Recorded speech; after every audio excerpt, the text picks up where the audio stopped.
అన్ని ఇంప్లిమెంట్ అన్నవారిని మీరు చెప్పుతో కొట్టండి. అంత ధైర్యం లేదు. ఇవాళ మాకు 100 రోజులు టైం అడిగినాం. 100 రోజుల్లోపే అన్ని ఇంప్లిమెంట్ అన్నవారిని మీరు చెప్పుతో కొట్టండి. అంత ధైర్యం లేదు. అంటే వాడు 10,000 కాదు కదా 15,000 ఇస్తా అన్నాడు. 15,000 దిక్కే లేదు.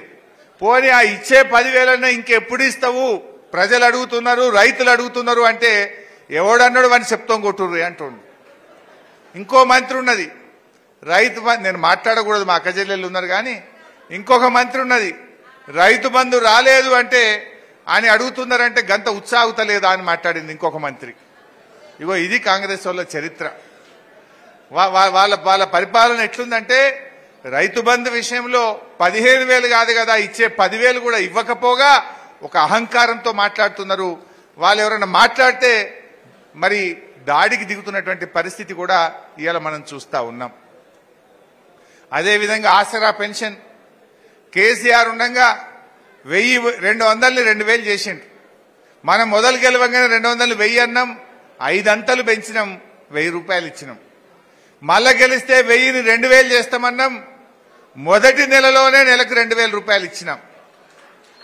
మరి ఈరోజు 10 ఏళ్ల కేసీఆర్ పాలనలో 200 ఉన్న పెన్షన్ 2,000 అయింది.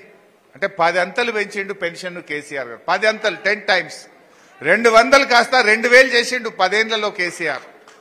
కానీ ఇదే కాంగ్రెస్ వాళ్ళు మేము 4,000 చేస్తాము అన్నారు. డబులే, 10 అంతలు కాదు, 2,000 4,000 అంటే డబులే కదా. పోనీ ఆ డబుల్ కూడా ఏమన్నారు ఆ రోజు, అవ్వ ఇప్పుడు నీకు పెన్షన్ ఎంత వస్తుందంటే 2,000 వస్తుంది అన్నది ఒక అవ్వ. ఇగో మళ్ళా నెల మేము వస్తున్నాం రాగానే 4,000 ఇస్తాము అన్నారు. ఒకసారి చూడండి ఆ మాటలు కూడా. ఇప్పుడు పెన్షన్ తీసుకుంటే 2,000 వస్తుంది, కానీ ఒక్క నెల వాయిదా పడ్డదంటే వచ్చే నెల మేము 4,000 ఇస్తాం.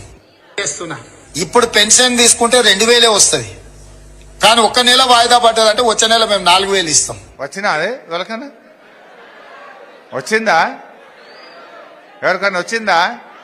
అంటే ఎన్ని అబద్ధాలు మీరు